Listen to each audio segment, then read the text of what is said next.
what's up, everybody? Welcome back to another Sakuzyo reaction. Today we have Nirvana as requested by Catstraws and my executive producers, and that's about it. No other information given, no context needed. It's just a Sakuzyo song, and I'm always here for those. So I guess without further ado, let's go!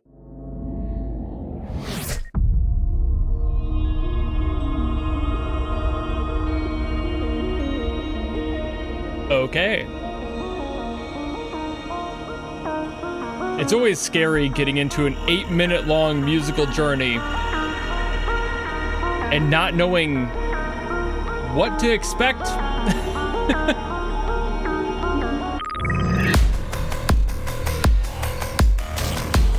It's also Sakuzyo. Like, that's somebody who has quality consistency, but musical consistency, debatable. Always makes it fun to listen to, though.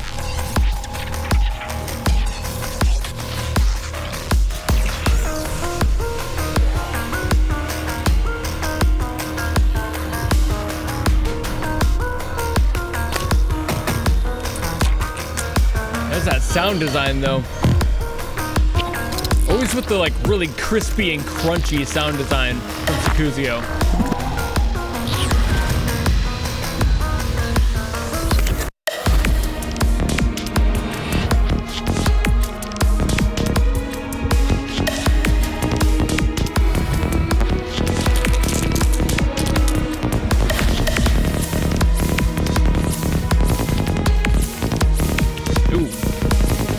Really like that shaker in there, if you could call it a shaker.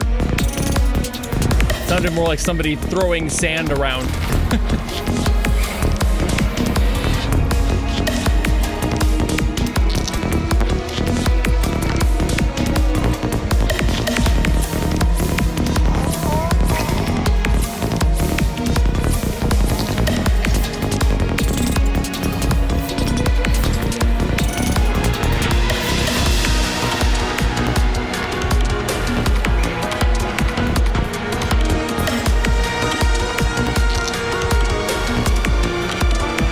Like, where did this come from?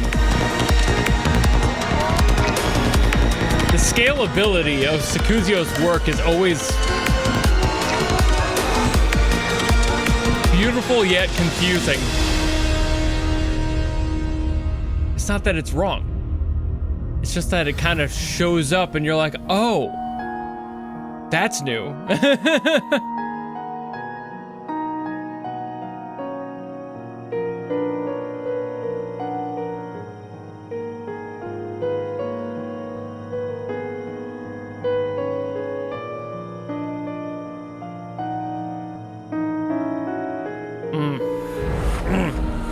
Crunchy dissonance in there.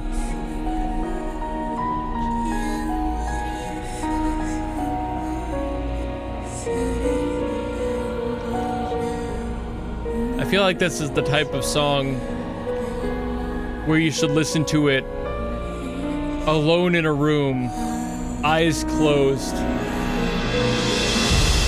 letting your mind wander on it a bit.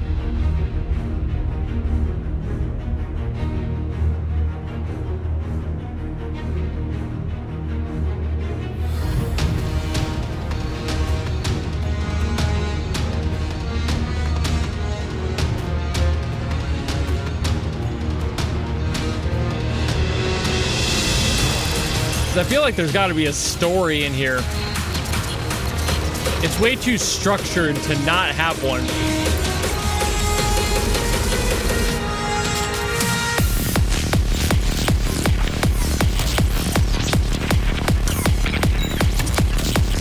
Okay.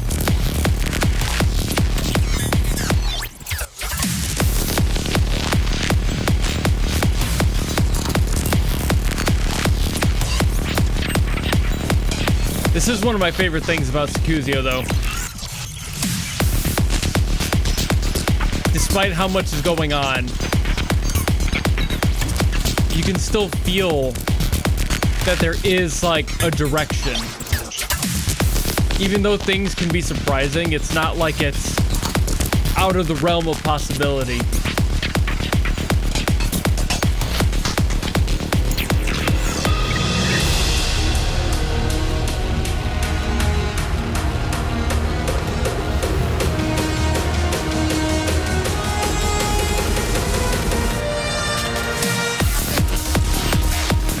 See, like, adding more here, similar to what we just heard, but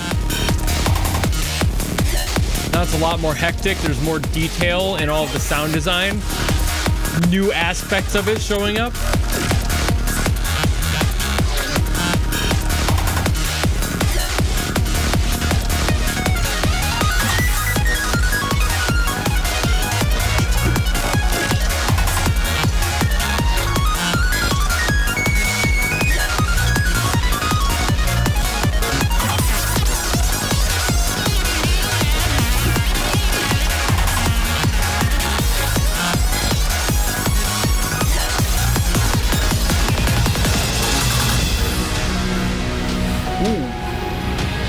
Okay, taking a full step back, couple steps.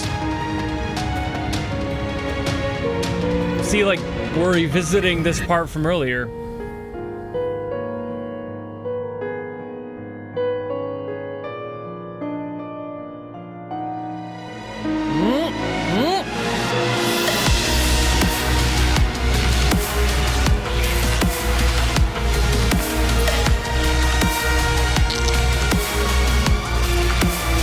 This, the treating it as if it were a motif within itself, bringing referential pieces back in later.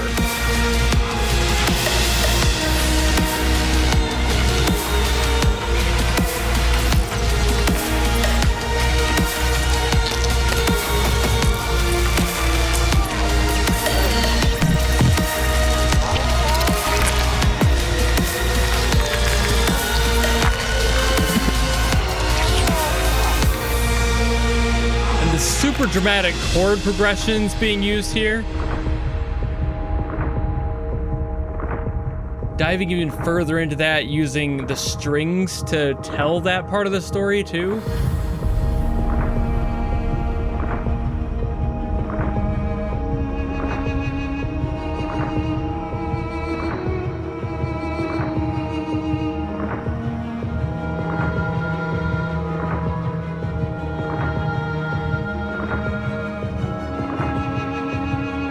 See, like, what the hell is Sakuzyo made of? Of all the different sounds I've heard out of their work, I'm always finding myself, like, marveling at the next one I hear.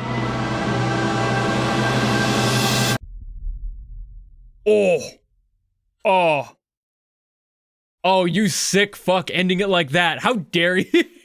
That's what I mean. Like, telling me this whole story, expanding this world in front of me. I'm not sure if there even is a story in mind with this song, but it feels like there is. And then to end it with this swell that goes nowhere and ends with literally nothing is the most unfair way you probably could have done that. What is this? Okay, I'll keep this brief because I did have to go and look into the song a little bit more to figure out what exactly is going on. I was kind of right. This song is supposed to be something that has a story to it. At least that's my interpretation, given that it originally is from the Warzone album of Sakuzyo's creation, which has a bunch of songs that are apparently like that. I obviously haven't heard the rest of those, but just based on the title, it makes sense. This is supposed to represent a Warzone, at least at some point. Maybe the whole album is bringing you through a consistent story and it's just like start to finish a story within that one world, or it's multiple individual stories within the concept of a war zone. Either way, this makes sense now. The link I was given was for a compilation album, which just has a bunch of other different creators on there, and this was just one of the songs on it. So now this makes more sense. I think that the concept of the album makes sense for this to belong on, but putting it in the context of the original upload made a lot more sense to me in general. So now, yeah, I'm fully on board. I feel like this is the type of album, after hearing just one song, where you would want to like close your eyes, lean back, no other distractions, and just feel out what the story is telling you, because that's kind of what the song is asking of you. It's bringing you through this war zone. I was having that feeling like this felt like a war the whole time. There was constant emotional highs and lows. They were doing a very good job at making those very clear, but putting it through this like psytrance lens that was really cool to hear. I don't get to hear enough of that sort of approach. It almost in a way is kind of similar to something like how Daft Punk worked for Tron for the 2010 movie. It's like that makes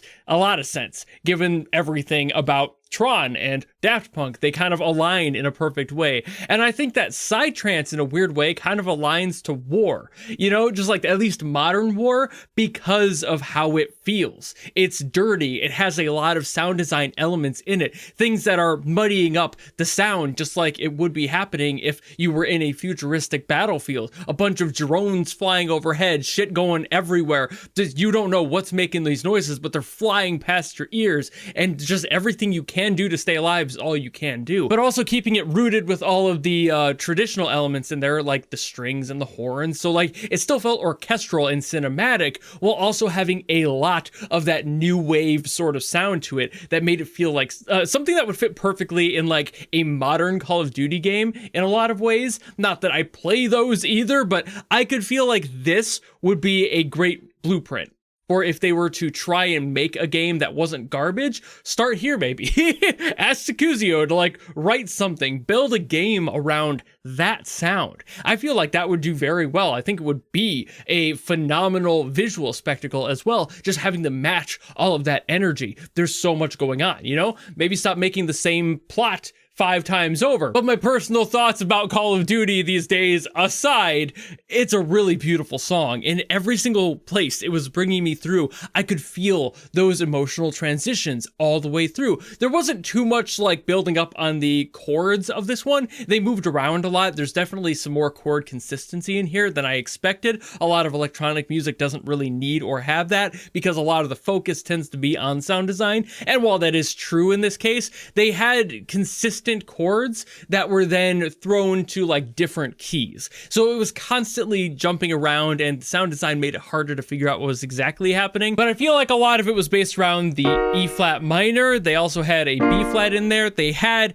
a B in there, but in this case, it's actually a C flat within at least the key that I was working with for this song, for the drama of it, and an A flat. That's kind of most of it. There was like, I think an F in there. There's maybe an A diminished as well. Like that was one of those really gnarly ones that would perfectly resolve into this B flat. So that would make a lot of sense. It feels very much accurate. Like I could totally hear that relationship coming off of that C flat. You know, like that just feels right. I feel like that must have happened a few times in the song. But then there's also a bunch of like A flat minor, and then like I think there was even a G sharp, maybe a G flat. I'm not entirely positive. There were some weird ones in here where I'm like, why are those in here? And I couldn't place what key exactly this whole song was in, so I feel like it might be shifting around based on the genre shifts and the emotional changes. Like there was one part in here that felt a little bit more dubsteppy, for example, and I feel like that would have changed the entirety of the sound design and the principles of the music theory therein. So I feel like that's kind of why this song was confusing, but also why it was so interesting to listen to and why it brought you through all of these emotional highs and lows, because shifting those chords and keys around is going to be what aids that when it needs to happen. If you do that willy-nilly, it's not going to sound good, right? But like if you have a consistent noted point where the song needs to change that emotion and hinge on that change happening for the emotion to shift, then obviously do it. But a lot of people will just change keys for no real good reason, and it doesn't feel good. So it's nice to see that Sakuzyo obviously understands when and where to use those sorts of things, because I don't think I've heard much of that from Sakuzyo. I've heard a lot of their music at this point, quite a few songs at very least, but I don't think I've heard a song from Sakuzyo that's made this many changes consistently and keeping that story going and always revisiting things, like I was mentioning during the reaction, bringing things back in a motif standpoint later on. That's how you would make a song in a cinematic way. You bring something back that you introduced earlier in. So you're having this sort of release to whatever tension was created earlier by referencing it again and making sure that that story has a little bit of either a bookmark or a complete cover closed at the end of the read. You need to make sure that those moments happen, otherwise the song will end like it hangs on nothing and not feel done. However, Sakuzyo also did that by having it end on nothing, having it end on this question mark of, are we done? Building up to something and then kind of having it fizzle out until everything was painfully quiet and there was no more happening for just like the last second or two of that song. And that's why I was like, oh, you cheeky bitch, because like they had answered everything up to that point. The song felt like it was done until it wasn't just done, it was eradicated. It was like for a moment there, you were sitting there in the aftermath of that explosion going, damn, look at everything destroyed. And then like a large gust of wind came in and just whoosh, everything's gone, all gone. It didn't matter. Everyone's dead. Everything's gone. And that's terrifying. But I love how that was added as a point at the end of this song. Like making sure that there wasn't just an end to the story, but a finality that cannot be argued. And I don't know if this is the last song on the album. That would be one hell of a place to end it if this was the very last song on the Warzone album specifically. But whatever the case may be, I still love that they did that. There's probably more, and if that is the case, they're probably little like vignettes of stories rather than one big long story. I think that this song would be the best way to end an album about war if that's the case.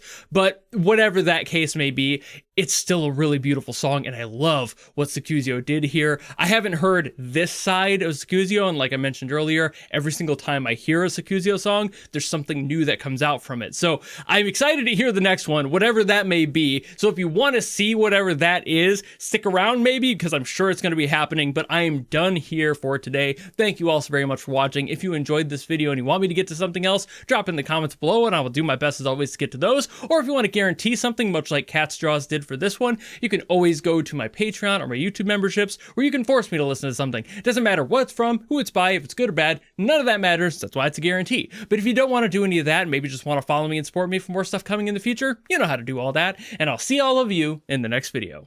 Goodbye!